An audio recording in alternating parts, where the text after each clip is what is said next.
Hello, this is Victor Davis Hanson for the Daily Signal.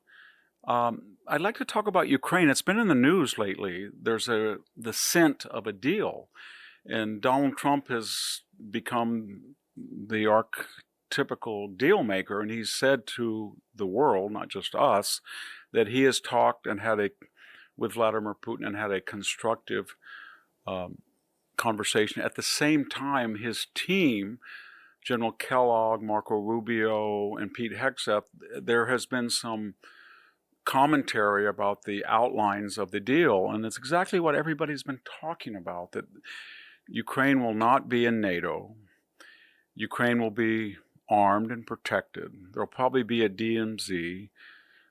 The Donbass that was stolen 11 years ago by Putin, I'm not sure that's the right verb, absorbed, and Crimea, it'll be institutionalized, but he'll have to go back to the February 24th invasion point.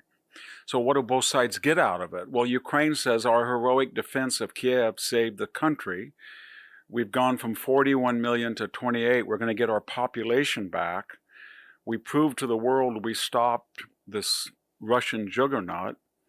We were never going to get back Donbass and Crimea, and there hadn't been one administration, not Barack Obama, not the first Trump administration, not the Biden administration prior to February of 2022, that ever said they were going to arm Ukraine with enough offensive weapons to militarily invade those areas and take them back. They were written off. Now, John Bolton said just the other day, well, this is crazy. You gave concessions away before the deal started.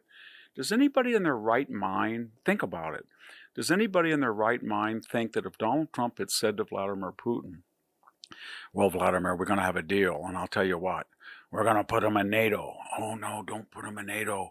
Are you sure you're going to? Well, that's maybe we can deal. I might not put him. Everybody knows that there was no support in this country for them to be in NATO. And the reason was simple, for two reasons. Had they been in NATO, do we really think that somebody having cappuccino in Florence or in Amsterdam or in Barcelona, when they heard that they were invaded by the Russians and the Russians were descending on Kiev, they were going to rush in with their M16s and fight the Russians on behalf of Kiev? It was not going to happen. Does anybody think that if they had been in NATO, Joe Biden would have said, that is a NATO partner. We're going to invoke Article 3. They're under our nuclear shield. We're willing to risk Washington to save Kiev. No, that was not going to happen. So let's be realistic. We know the outlines of the deal. I want to say a couple final things to put this all in perspective. Vladimir Putin invaded during the Obama administration because he thought that Russian reset under Hillary Clinton and Obama was rank appeasement, and he knew they wouldn't do anything. He invaded under Joe Biden and tried to decapitate Kiev because he knew that Biden had said our reaction would hinge on whether it was a minor invasion, and he knew that Joe Biden had suspended offensive weapons for Ukraine, and he saw what happened in Kabul. He invaded in 2008 into Alsatia and Georgia because George W. Bush had said he looked in the eyes of Putin, he saw a soul, kindred soul, and he knew that the Bush administration was A, lame duck, and weakened by the Iraq and Afghanistan imbroglios.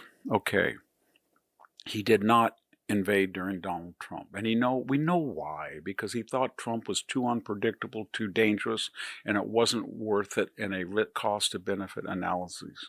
We should remember that. We should remember that it was Donald Trump's administration that he did not go into. We should remember one other thing to put this whole deal making, and I wish John Bolton and Bill Kristol and everybody who's so critical would think about this. When Donald Trump came into office, he inherited a failed reset. That was the Geneva button that Hillary pushed. And we were going to make Ukraine this Western EU, NATO partner on the doorstep of Russia, and then Russia would be absorbed by our wonderful agendas. There's never been any popular government under the czars or under the communist Soviets or under the Federation. That wasn't going to happen.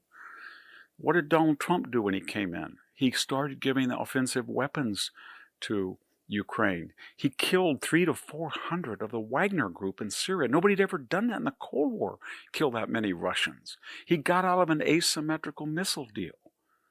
He sanctioned the oligarchs at a higher level. He started flooding the world with cheap oil to bankrupt Russia. He was the best friend that Ukraine ever had. He wasn't Putin's asset, Putin's puppet, as they said. This hatred of Donald Trump and this accusing him of appeasing Russia, it was very deleterious. It turned up in Russian collusion hoax, disinformation hoax, the Alpha Bank, Ping Ping Pong, all that hoax. Let's get real. There's going to be a deal based on what everybody expects. Is it going to be perfect? No. Is it going to stop the greatest slaughter in Europe since Stalingrad? Maybe 1.6 dead, wounded, missing on aggregate on both sides? Yes. So let's just calm down and let Donald Trump see if he can cut a deal that is satisfactory. Not good, but satisfactory for both sides, and stop the bloodletting.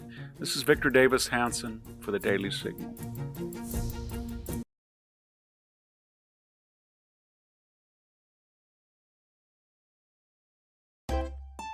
If you enjoy this content, please consider subscribing to my channel to stay up to date with future videos. Thank you for watching.